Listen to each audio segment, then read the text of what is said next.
When stories start out, there's often something, or some things, in the main character's lives that happens or changes, which gets the plot going. Things that shift in the characters' lives that catapults them into a narrative. These can range from getting a new job to accidentally drowning and waking up centuries ago in another person's body. More common is some sort of loss, which can be a breakup, a death, or even a horrible family secret being revealed. Now, while these are common, they're not exactly the best way to go about things. In stories, you cannot take something away from an audience before you've really even given it to them. Or, well, you could, but it generally is more harmful than helpful because you take something important away from the main character who now has to grieve over it, and then the creators try to share that with the audience because this is something important to the main character's life and relevant to the story, but the audience doesn't care. The audience has no connection with the main character or the relationship or whatever was lost. So scenes in beginning episodes where main characters are mourning something have generally fallen flat because there is no reason for the audience to mourn with them. And here's something about The Rain which so cleverly and effortlessly utilizes this trope and still makes it work that it makes me even more angry now to see it done wrong. I've only watched the first episode of this show so far, which I will rectify as soon as I possibly can, but I am already amazed by how well this show was done.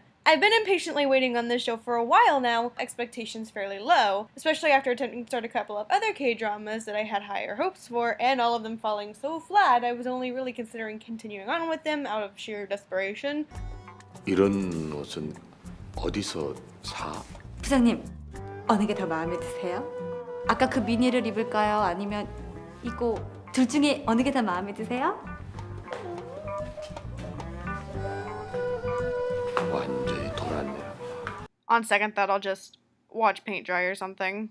Then this show becomes available to me, and it's just shameful how much better handled it is than the other shows, at least so far as first episodes go, especially with that trope. And if you're confused at all on what I'm talking about or why it's bad, if you look at The Great Seducer, which I know is a bit of an unfair comparison because that show is pretty bad, but it's the most similar recent instance I can think of, so bear with me. In the second episode, Kwon Ji-hyun, the male lead of that show, finds out that his father is not his biological father, that his mother had an affair 18 years ago, and his father was someone else. Which, by the way, is something never properly addressed in the show. Like, he has no interest in his biological dad, or finding out who he is, or why his mom cheated with him, or anything. Nor does his dad have any interest, which makes absolutely no sense, because this is never brought up.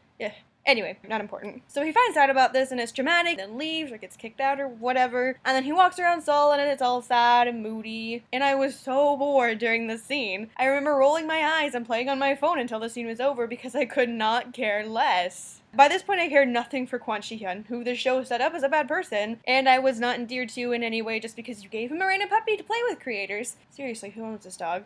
I did not care about his relationship to his dad, who was introduced in this scene, and I cared even less about his relationship to his mother. Showing Kwon Ji-hyun so upset makes sense because it's an upsetting thing for his character, but I, as an audience member, do not care because he is not terribly developed. What has been developed makes me not like him much. Neither of his parents are developed, and his relationships with them are also not developed. I did not care, so I lost interest and was pulled out of the show. I pushed through in spite of this horrible scene, not because it really did anything to help the story, or make me feel anything for the characters. That being said, as I mentioned, The Great Seducer is not alone in handling this kind of thing badly. This same type of scene actually pops up in the first episode of About Time, for example, when she fails an audition and we get a bunch of shots of her being sad and flashbacks to her practicing that we've never seen because the show just started.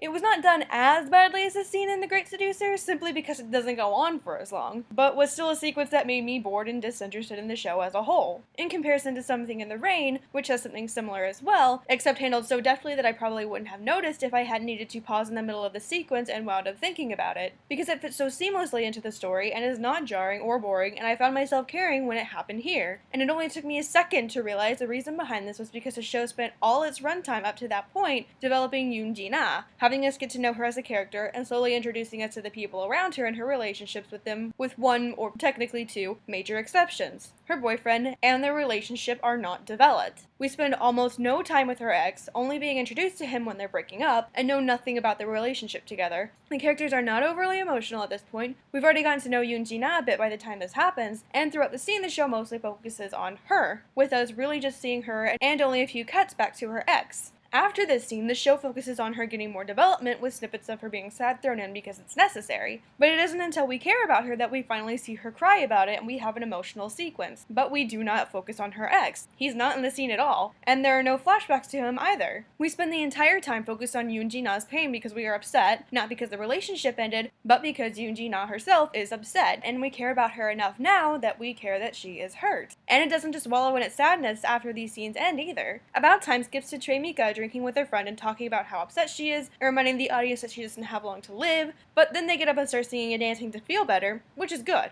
The Great Seducer introduces Kwon Shi-hyun to Eun Tae-hee and has him acting so angsty and sad she thinks he's going to kill himself and tells her to keep the paper that proves he's not his dad's biological son and tells her all sorts of dramatic nonsense. 내 유서인데.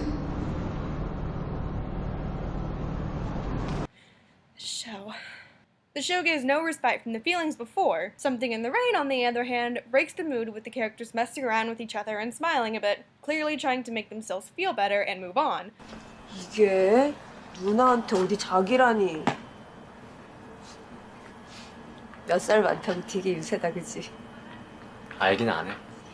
It continues on somewhat similarly to About Time, but much faster without detouring trying to set up story before moving forward completely, because the creators understand that while we do care, we don't care enough at this point to last too long in this mood. And as a result, it helps me care more about the show and makes me more invested in the story, because it helps me trust the creators where I wouldn't have before. And it's not that it's the only show that accomplishes this or is an extreme rarity. Pinocchio actually does the same thing, does it well, and is able to make the audience care for the father who dies, the family that loses him, and the family as a whole. Pinocchio overall is an exceptionally well done show, while others that do not do the last thing right are, well, not. Or at least most of the time aren't. And the reason why is because creators who generally do this wrong are less interested in audience investment and more interested in sheer entertainment. Which isn't fundamentally wrong, it just doesn't make very good stories. Which is why after only one episode I have so much faith in the creators of Something in the Rain, and why I'll be extremely angry and disappointed if the show turns out bad.